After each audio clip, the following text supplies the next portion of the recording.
Here we go with another one, guys. We trying to bring y'all video every single day if we can, of course. So try to do what we can, man. Give you guys more content. I know you guys received it very well. Shout out to everyone that's watching the slower form content. So of course we got the slow form. Obviously we got the shorts too as well. Make sure you guys are subscribing to the YouTube channel. We're trying to get to the 100K. We at 30 now and a way up to 1 million subs and beyond, like Gotham Chess. Shout out to the big homie Gotham Chess. Now, of course, here we go. This is round 8 of the Edmar Mednis Memorial here. And again, by Elite Chess, that was hosted in Nebraska. So, of course, we looked at round 7, the Jobava game, and now we look at round now we're looking at round 8. This one's called Exciting Boring.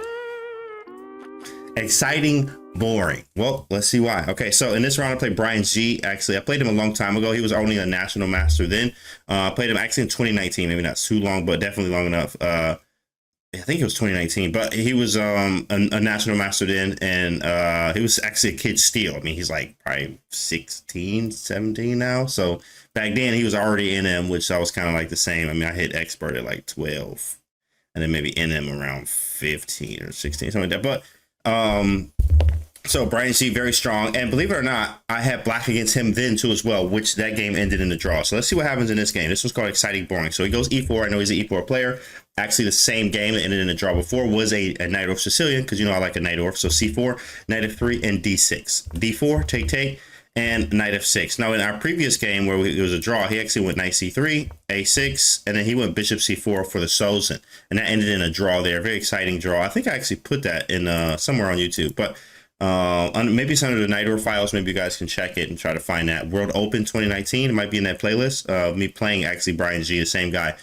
But after A6, he goes with a different version, which is bishop E3, more of the English attack. So in the English attack, what their setup is, just so you guys can get a quick lesson here, is they're trying to do this and castle queenside and try to mate you as fast as humanly possible with this F3 G4 stuff and push the H pawn too as well. So in the English attack, for this one, there's many ways to play it. In fact, I was always been a fan of Geary's work, Anish Geary that is, on Chessable too as well. I think the first Night Orf I learned was actually the Anish Geary's Night Orf back in the day, or not back in the day, but like 2018, 2019 when he dropped the course, something like that. So which still is very well today. Spoiler alert, I am working on a Night Orf course for Chessable, so that's a spoiler. Wasn't really supposed to tell y'all, but I'm telling y'all because y'all watch the channel, so I gotta give y'all everything. But yeah, one of my courses is going to be a Night Orf Sicilian with the black pieces, because I have a lot of experience with it, especially in one of my best tournaments ever. I played 3 GMs back to back, basically. Won the first round, drew second round with another GM, and then played a third GM. I played 4 GMs, lost to 1, and then I drew 1 with the Night Orf. So Night Orf, very strong opening. I have a lot of experience with it, been playing it for a while. So after bishop E3, E5. Now, of course, in my course, I'm actually, I think, recommending the E6. Yeah, E6, and then it's going to be a flexible setup with knight here in B5.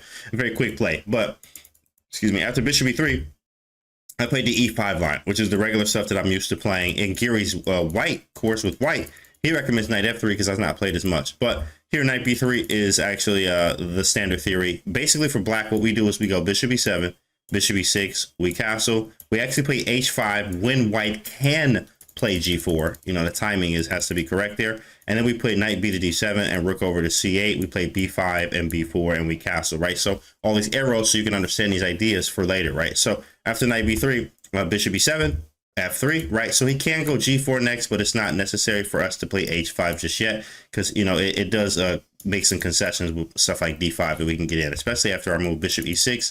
So if G4 does happen in your own games, and you're like, why can't he play it now? He can, but it's a mistake because we can go D5 immediately, and which is a really cool move, which gives 2 options. If E takes, knight takes, and then you can take with the bishop or the queen. You can also play bishop H4 check first, throw that in, and then take this knight back. But what they'll play is G5, right? So attacking the knight, haha, I got you, right? You know, oh, I got you. But, you know, and the reason why I say that, because if you move the knight, then the pawn hangs, which is defending this, but you have this cool move that's very strong, and black's already better after the move D4, right? So we give up this knight. We're going to get it right back because we're forking the bishop and the knight, and we're already better. You know, the bishops are looking great. This is check. And no matter what you do, what white does, we're going to get our piece back, and we already have a slight initiative. So it feels better to be black there. So now after bishop E6, he went with queen D2, regular stuff. I go H5. This is the time to go H5 now. So usually when you see queen D2, he castles, knight B D7. Literally, this is all theory, guys. Not even thinking here. So knight d5, this is still theory 2 as well. You can take with the bishop. There's some Yana Pomniachi. I saw some games with this. Where bishop takes d5, putting the knight on b6 after a b5 type of idea. You can play this way. You can even play rook c8 after taking on d5 with the bishop. But generally speaking, knight takes is actually better, especially when the engine says knight takes is better. So I take with a knight. We just kind of blitzing these moves out. Oh, quick side note, actually. Before this game started, maybe like on move 4 or 5, there was how many boards were there? There was like 5 boards, 10 players. Yeah, so 5 boards.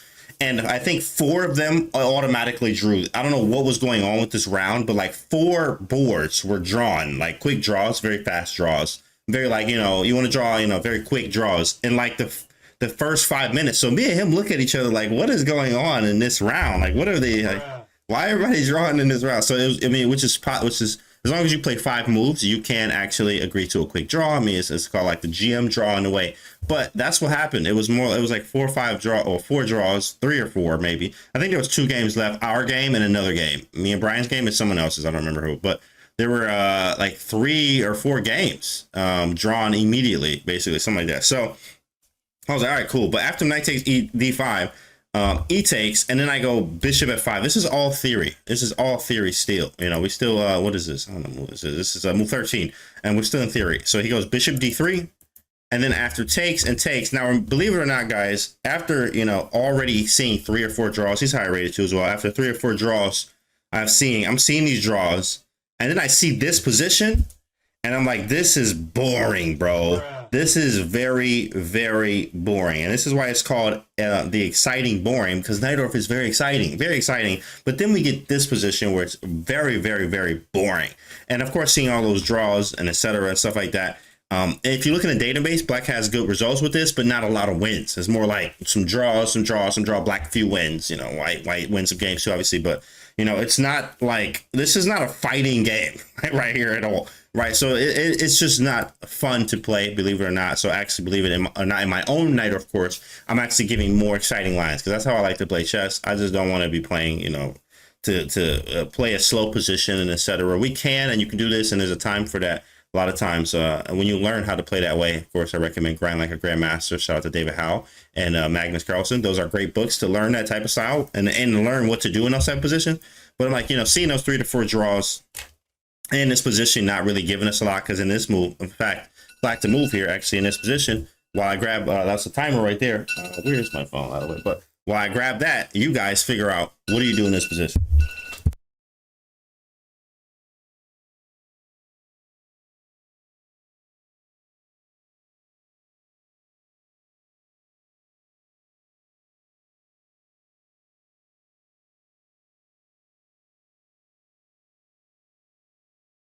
Okay, so gave you a little time. So the move here actually is bishop g5. So if you said bishop g5, great job. Why? Because this bishop is really bad. One thing you want to be asking in positions, especially when you don't know where to go or have any clarity, is what is my worst place piece? This comes from Grandmaster Preparation, the positional playbook. I read that many times, actually. One of the first question is, what are the weaknesses in the position? I added on for both sides. Number 2 is what are the weaknesses in the position? What's the worst place piece, again, for both sides? And question number 3 is, what is my opponent's idea? So having this after queen d3, bishop g5 is your worst place piece, because it's just like a bad bishop. So we put that boy on g5. So bishop g5 happens, and he goes king b1. I actually, believe it or not, I actually offer a draw here after bishop g5, because I'm like, you know what, bro? Ain't nobody playing today. It's just 2 boards left, being I think another board, and this is a very boring position. So after bishop g5. Alpha draw. He was like, I don't know. And then he plays king b1. I was like, all right, cool. We'll just play on. Like, who cares? Then I castle, right? And remember, this is exciting, boring. He goes knight d2. I'm like, all right, cool. Maybe he's going knight e4 or something. Some of the ideas for Black is like rook c8, f5, and stuff like this, right? And maybe knight c5. Like, Black's totally super fine in these positions. Like, Black's fine. So I go rook c8 just to put the rook on the file, have some fun, whatever. Rook on c file. He takes the bishop and he offers me a draw. He offers me a draw. So I was like, listen, I understand, bro. Because after queen takes g5, he can go knight e4 or c4. I can bring the queen back to maybe h6 or e7, push f5. He can even go knight c4, but I'm just going to maybe bring the queen back once again. Knight c5 too is an idea. Maybe he moves the queen. I go maybe here, queen g6, and stuff like this. But I mean, this is just gonna be a long game, and like nobody's there. Like it's literally just 2 boards. So this was a very boring but exciting game because it's a night orb, but very boring at the same time. So in my night, of course, I'm gonna make sure we spice things up because don't nobody want to be playing for, you know, quick moves like this and get a draw very fast, right? You know, so understandable. But round 8 and 9, round 8 is somewhat of the same, but round 9 is going to be very exciting too as well. So hope to see you guys there. Hopefully you enjoyed the video and maybe learned something today, especially about the Night of Sicilia. And I'll see you on the next video. Oh, hit that sub button, hit that subscribe button. Yeah, hit that right now on the video if you haven't already. I'll see you guys on the next one.